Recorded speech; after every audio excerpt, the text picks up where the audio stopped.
So our next and final fireside chat of today brings us together to discuss climate policy, housing affordability, and the racial wealth divide.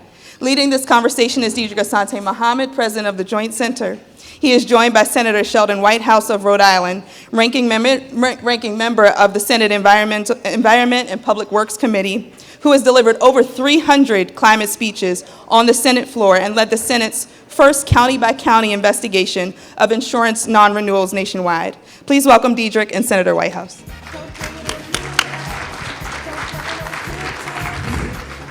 All right, well, thank you I'm excited about this last conversation to wrap up this great day of events. I want to note as well that, I'm excited about this conversation because we oftentimes don't talk about these three things, climate change, property insurance, and asset development, or bridging the racial wealth divide.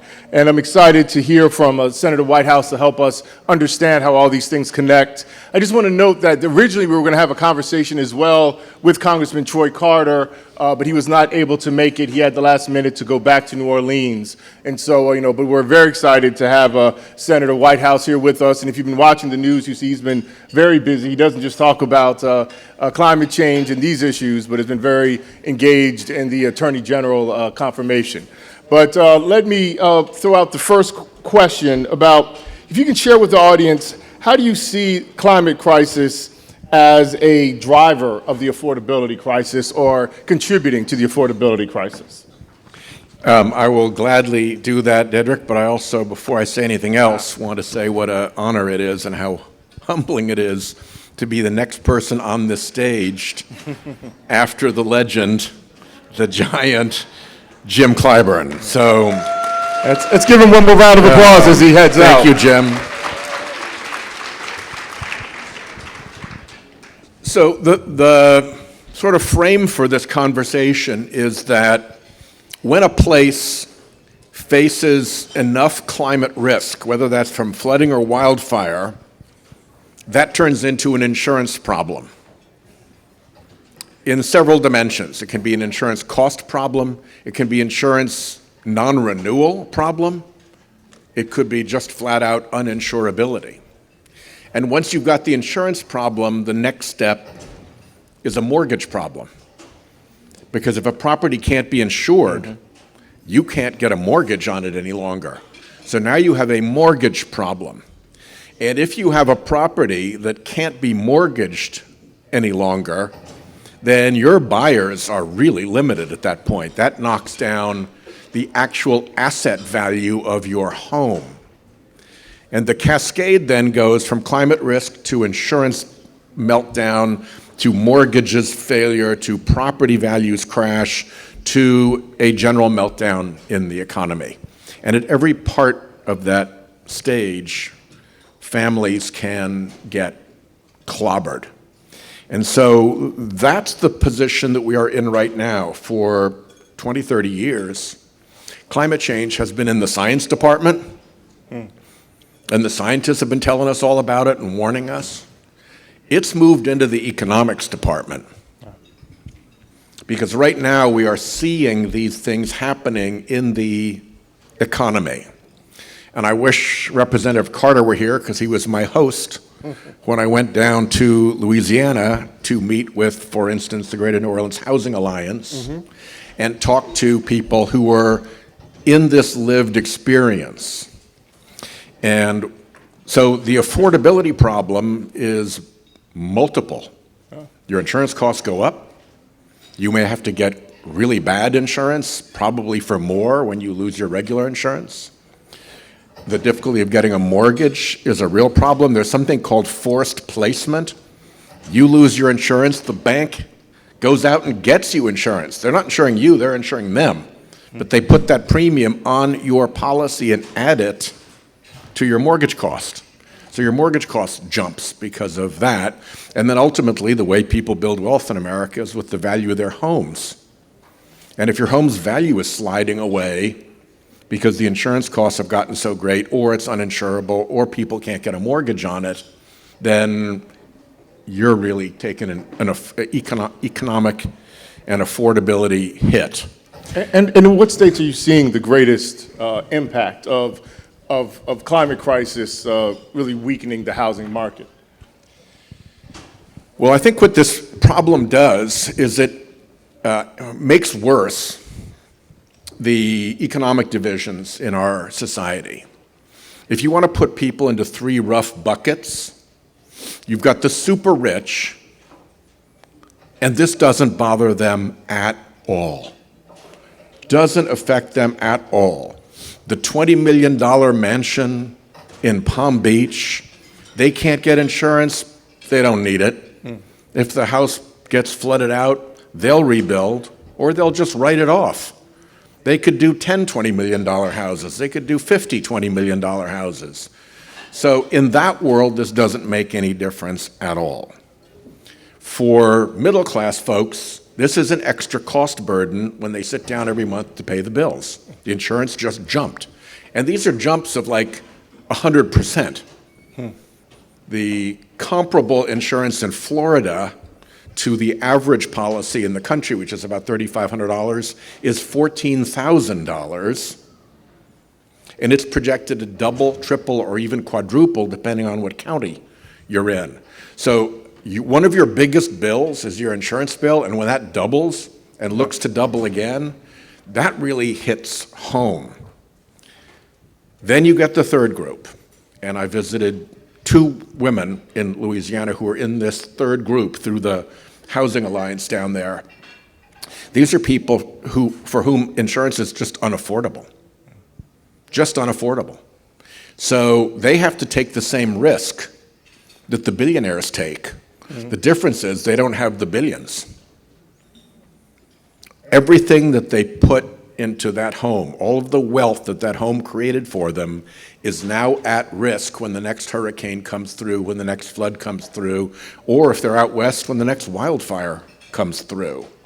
And that means that all the wealth that they created and that they saved in that house vanishes. And that puts them in a really difficult situation.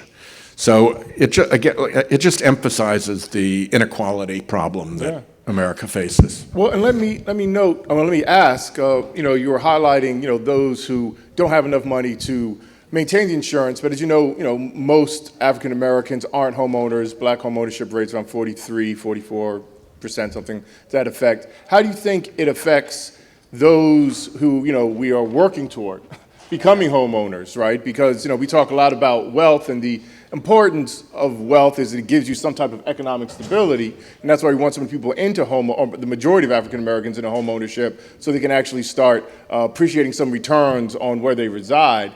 But if we're trying to move more, particularly African Americans, into home ownership, because we're still minority homeowners, how are these, or I guess, is there any clear effect in the areas where this is hitting hard, whether it's Louisiana, whether it's maybe Florida, California? I don't know if it's a particular issue in Rhode Island. How is it affecting those who we want to develop into homeowners? Well, first, the added cost gets passed on to renters.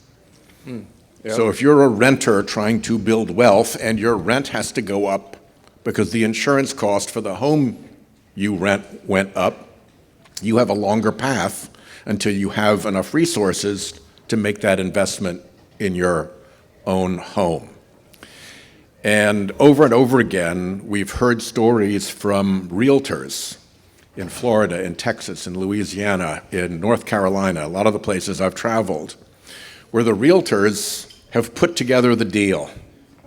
The family wanted to sell the home, the price was right, the new family buying their first home, maybe with a baby, they want to get into a home with their new baby. They've got the resources to make it work. The whole thing looks just right.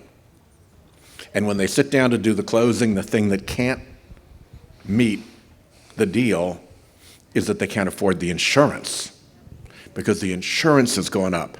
So realtors come to me in Congress and say, we have a problem here. We are losing deals. We are losing closings because this last piece falls apart and the buyer can't afford it. So whether you're staying renting and trying to build wealth, or whether you're trying to make that step into your first home ownership, this is a barrier. Yeah. Well, was wondering if we could just briefly look into, saw a conversation you had, I think it was fairly recently, where you were talking about, we don't need to hear all 10, but like 10 economic effects of the climate crisis. And we'd just love to hear a few, if you can highlight how the climate crisis is contributing to the affordability crisis even outside of housing, just so people understand the kind of holistic effect that it's having economically. No, I'd be glad to do that. First of all, we obviously see it in groceries. Droughts and floods blow through agricultural areas and they cause real distress. Prices go up. The Panama Canal has to close or slow traffic because there's not enough water. It's over too much heat. More shipping costs go up. Over and over again, frankly, things as simple as insurance drive costs up. So you see it at the grocery store. You see it in your insurance costs. You see it in a particular way in electric rates. Electric rates have two things going on. One, if your utility is getting blown out by wildfires or big floods, they got to put a lot of money into rebuilding. And the world has changed, so they've got to rebuild to a new standard.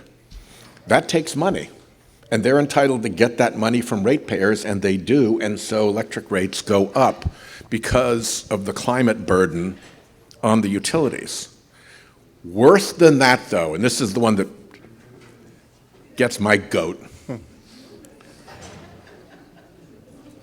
the cheapest power on the electric grid is clean energy. It's solar and it's wind. That is an uncontested fact. You go to any grid operator and they will run the solar and the wind first because it's cheapest. They're not making a political point. They run the less expensive stuff first. So when this administration comes in and blocks clean power, blocks the solar, blocks the wind, it's not just the jobs and the construction and the investment that all goes away. The electrons go away. The low-cost electrons go away.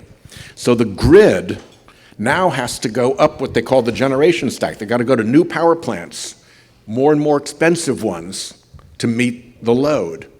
And those new and more expensive ones that get dialed up because of this, fossil fuel.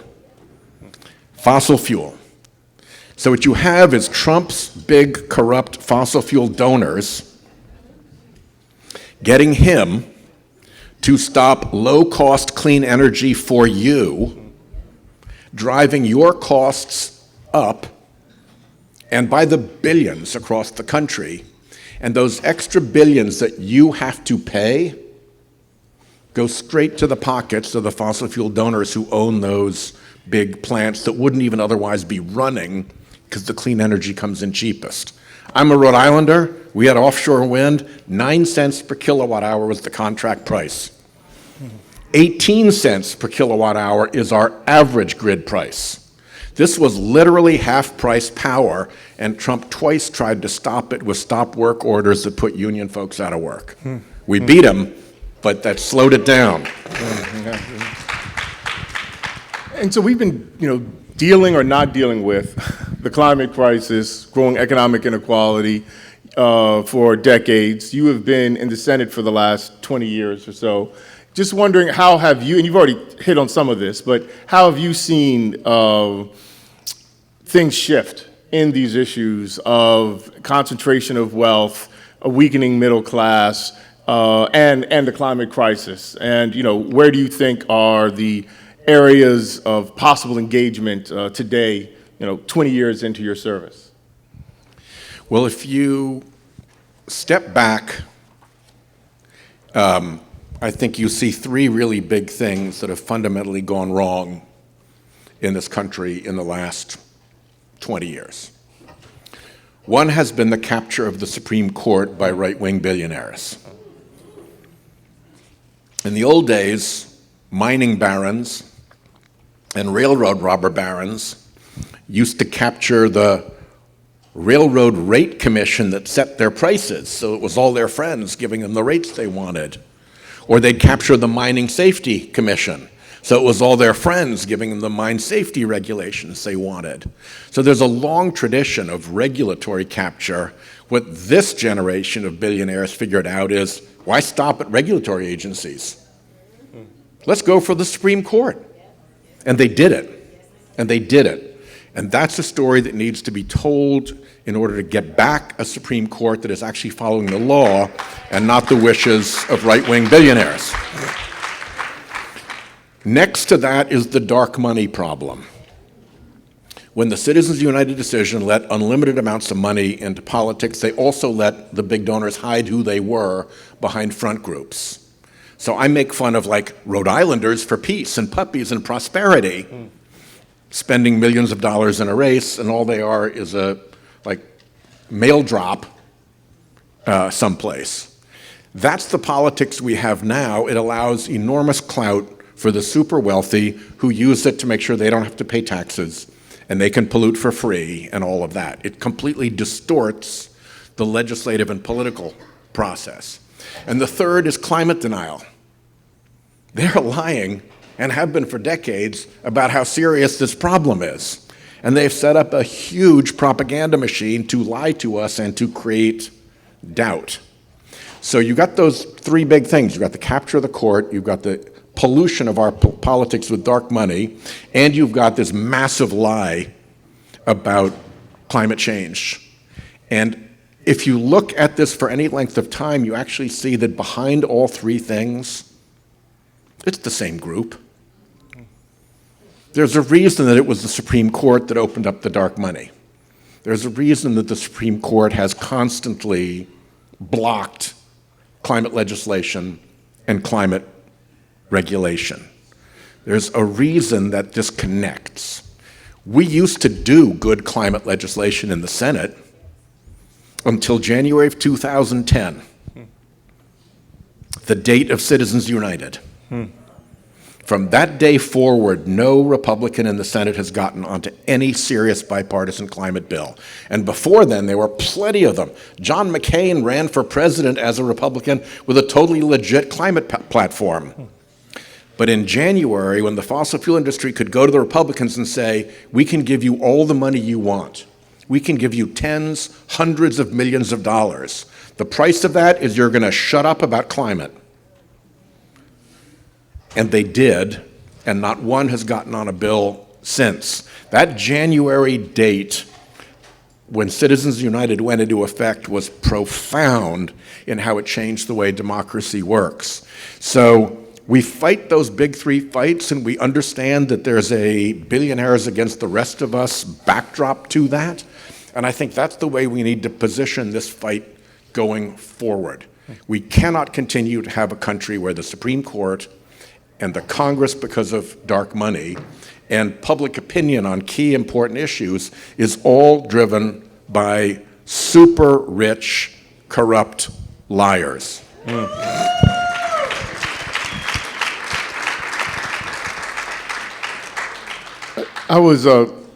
I saw a note here that in May you gave your 307th climate speech on the Senate floor, right, which is more than anyone has ever done. And I recommend, go to YouTube, put in Senator Whitehouse, and put in climate. You find some very educational, informative things.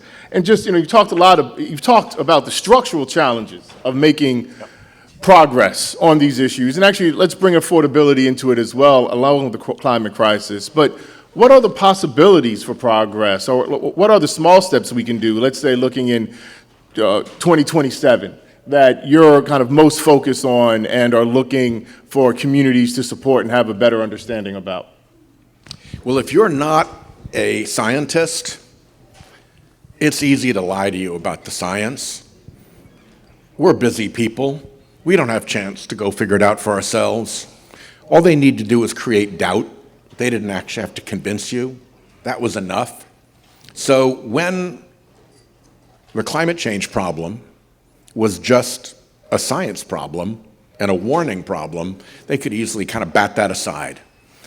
Now that it's in the economics department, now that it's knocking on your door with higher insurance rates, now that that notice of non-renewal has come through your mail slot into your life, Now that you've learned that you're going to have the devil's own time trying to sell your house to anyone because that next buyer can't get a mortgage on it any longer, now that you've seen your property value, your home value go down, now it's real. Now it's immediate. Now being lied to isn't fun and games any longer. Now this hits home really. So we're working in Texas, we're working in Florida, we're working in Mississippi. Do not overlook Mississippi. Scott Cullum can win that race, and we're going to do everything we can to make sure he does. We're working in these states because this is an issue that has now had a transformation. We did a poll in Texas. 92% of Texas voters are concerned about the cost of homeowners insurance. That's a bigger number than mortgages, that's a bigger number than groceries, that's a bigger number than health care. Home insurance. Think about it. It's also a bigger number than homeowners. Yeah. It means that issue has so risen in Texas in the public's mind that people who don't own homes are telling pollsters that they're concerned about the cost of homeowners insurance. So that gives us a very important cost argument to make to voters, to make to the public. And when behind that is this whole pack of lies about fossil fuel, that lets you open the corruption door as well, the dark money that supports the Republicans who deny that this is even happening. It's a very, very, very powerful argument, and it's really landed hard in the Gulf states. I care about this deeply because of everyone, but I particularly care about it because what's happening in Florida is the preview of coming attractions for what's going to happen to us in Rhode Island, a coastal state also. So we're working with Alex Vindman's campaign. We're working with the Florida Democratic Party. This issue is incandescently hot in Florida, and we need to take strong advantage of that because everybody is affected. If you look at Florida, climate risk, off the charts. Insurance market, you really don't know if your insurance is real until it's time for claims, right? Well, they haven't had a big storm in a while.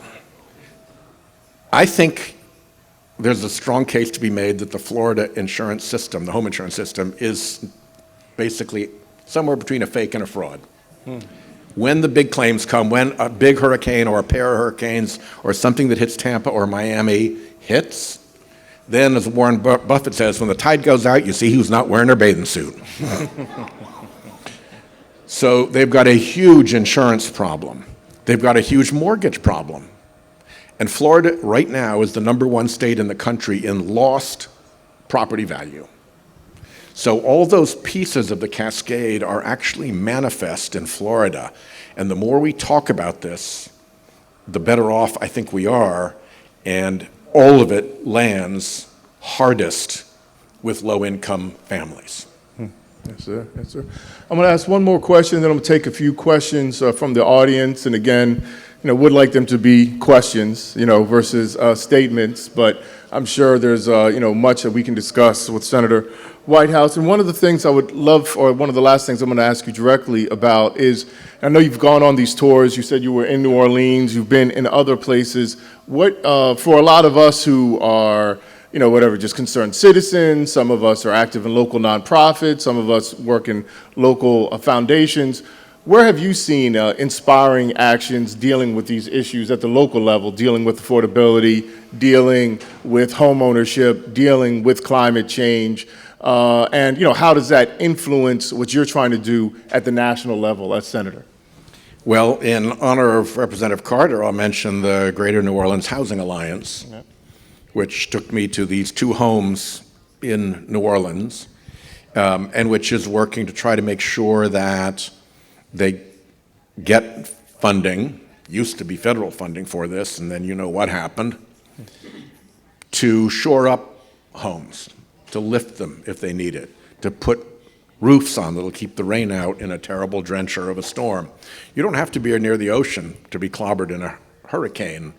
The rain and the wind will do it, so a good roof really matters. So making sure that people have good roofs and making sure that the community is mobilized around these subjects, that they understand that their homes are at risk because of this bad political behavior, I think is really, really important.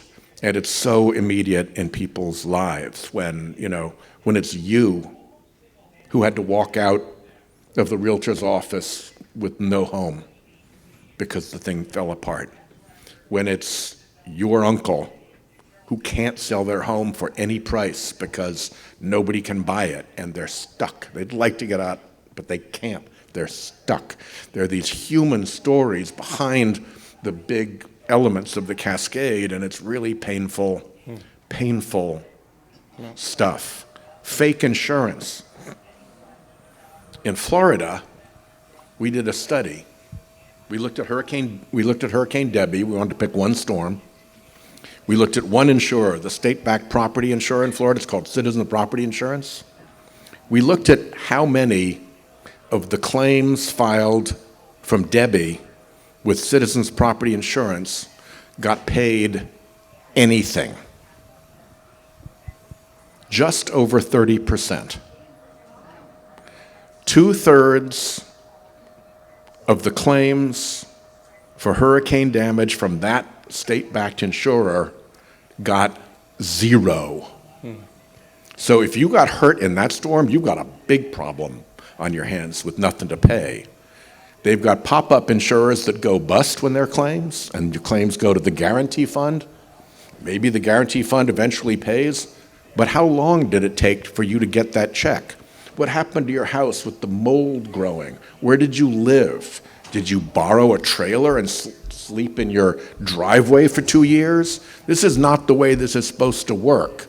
So over and over again, there are lived experiences of individual people who suffer as a result of all of this. And it's just, I think it's a wave waiting to happen of outrage about how this was allowed to be. Yeah, you're making me want to check my home insurance, like, as soon as I get home. Do you have any recommendations of organizations or what have you that help you do that? I'm getting nervous just sitting here. Actually, there's a group called First Street.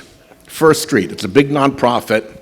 It started doing flood modeling, and now they do much more robust stuff. If you go to their website, you can actually dial right down, in some cases, to your address, for sure to your zip code, and see what the flood risk looks like, what the risk of non-renewal from your insurance looks like, what the risk of your premium going up even more looks like. First Street has an abundance of good information. And for advice, you remember those cheesy ads for people to take out like reverse mortgages? That might start to be a good idea. Get your capital out, get your equity out before the value goes down if you're in one of these super high risk areas, either river flood, ocean sea level rise flood, or wildfire damage. No. Thank you for that. All right, I'm going to take a few questions from the audience. If there's a microphone here to my left, to your right, another microphone here to my right, to your left. If anyone has any questions for Senator Whitehouse around these issues of affordability and climate change. Yes, sir. Good afternoon. Thank you for the beautiful day. Cantrell mentioned something earlier today about the misnomer in access. Cantrell's a senior researcher here at Joint Center, but go yes, ahead. that even with the access, you still need capital to be able to play. And then in the next panel, they talked about how now they're raising the bar of what capital looks like. And now you have to invest in Anthropic just to be at the table for now the raising capital. And then we get to the next panel that talks about the great acceleration with AI. Now technology is putting us in even different means of what capital actually looks like. And Rayburn today talked about Claude went back to the pendulum swing to Emancipation Proclamation, right? Like, which we are kind of swinging back in a way where we're in this space where we're in uncharted waters. You were doing a good job of bringing this whole conference together in one line. So I just, Yeah, no, I 'cause appreciate it. Go ahead, go ahead, go ahead. I had questions, and it just kept building on Yes, and sir. building Yes, on sir. and building on. Yes, sir. And you mentioned something that I feel like wasn't mentioned today, which was about class, and the middle class is under attack. Because my question is about the antithetical structure of class divide. Because right now they're setting deficit to the middle class, and we want to defend that. And so what's the question for Senator? And my question is that right now, we are in a marathon. And so what ways can you brace, especially for the young people, because right now we're experiencing the highest unemployment rate. How can you brace us to really engage in the structures of this antithetical class divide while the middle class tries to maintain the lumper proletariat comes at a risk? So what can the youth, how can we have a good mindset to come into this with, so we're not sprinting during a 4x4? Got you. Thank you. Well, Representative Clyburn talked about hope as part of his state's motto. Yeah. Hope is all of my state's motto. And I think hope really matters, but it can't be a passive hope. It can't be a sit back and let's hope this happens hope. It has to be a confident hope that gives you the courage and the energy to get out there and get involved and make a difference. And that can happen through making sure you register and vote, as Jim said. That can happen through signing up with groups that you think align with your values and letting that group help amplify your voice. It can be showing up by going to marches, and even just participating, on the internet. But making sure that you don't feel defeated, that you've given a good close look at yourself and find the hope and then the confidence to engage in whatever way makes you feel most comfortable.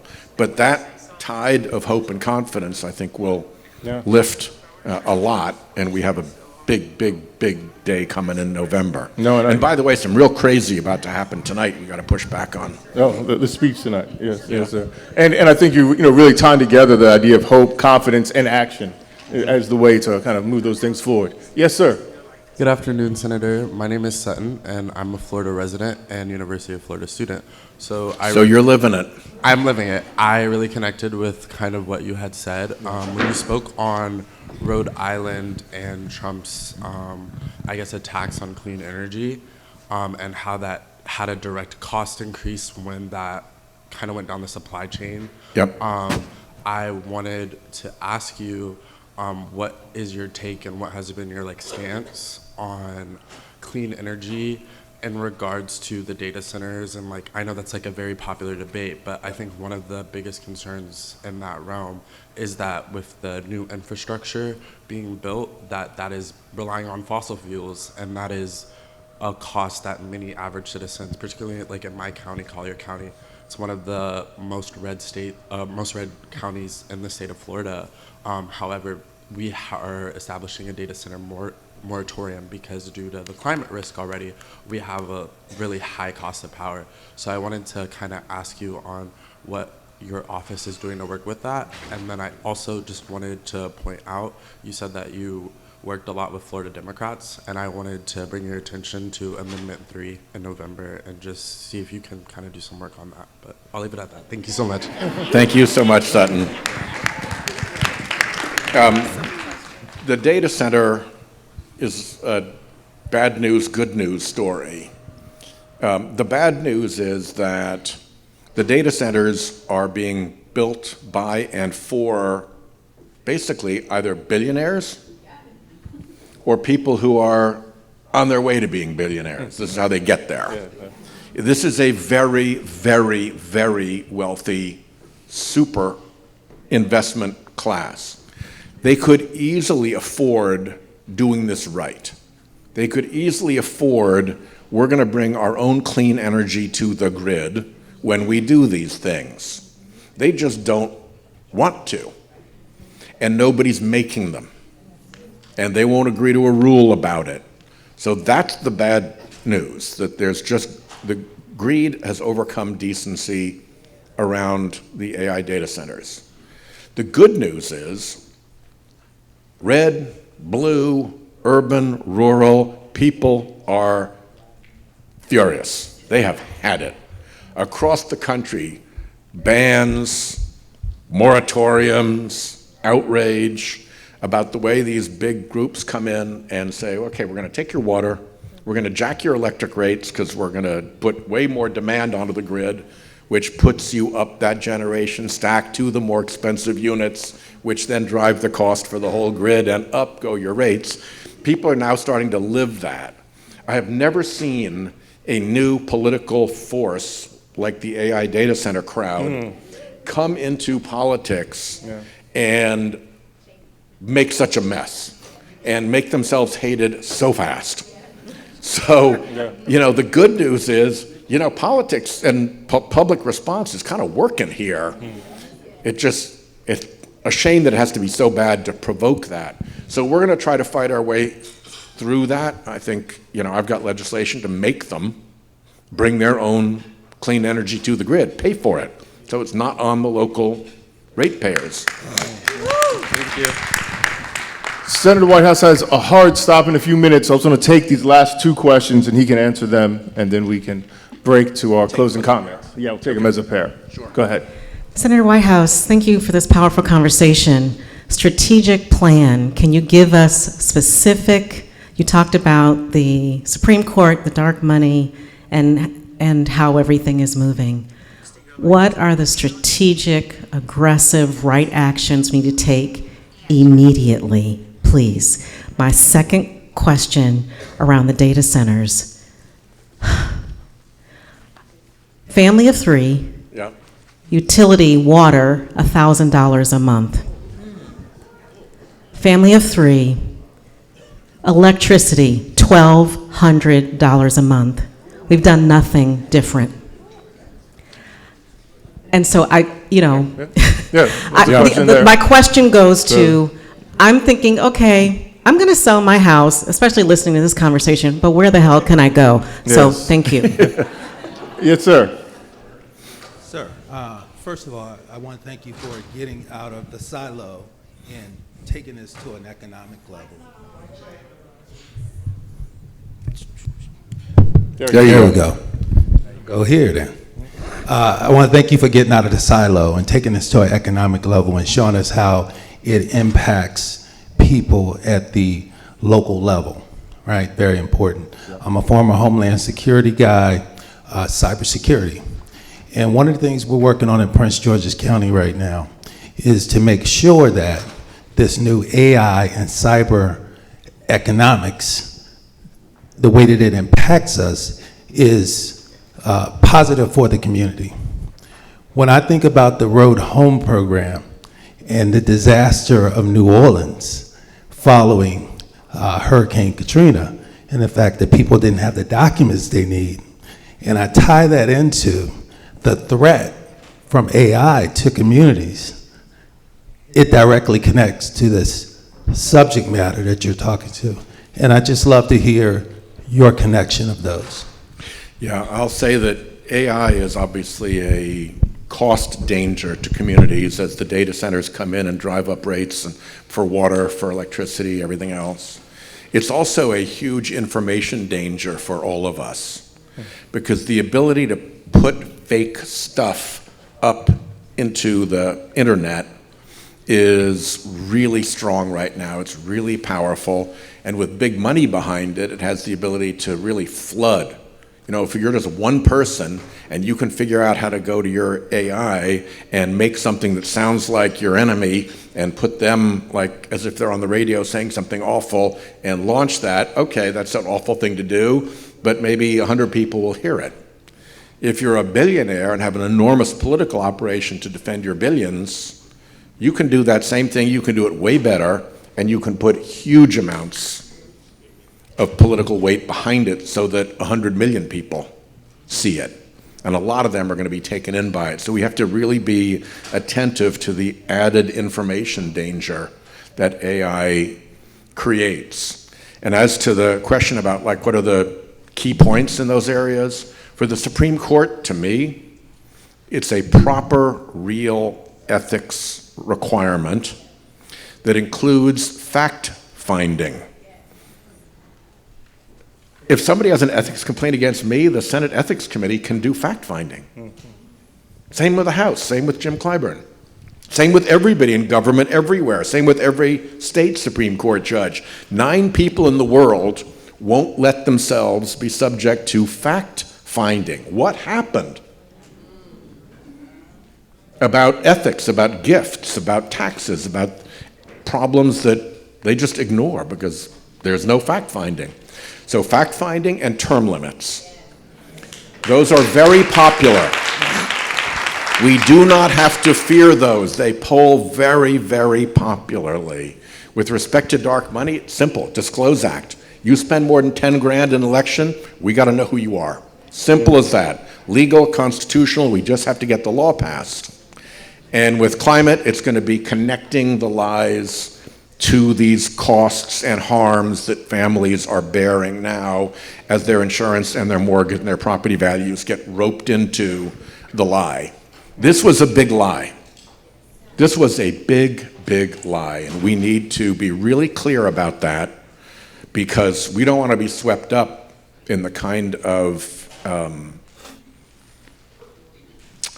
public clamor and disappointment when this goes bad for the whole economy. You know how bad things can get when the economy goes down. Look at the 1930s in Europe, right?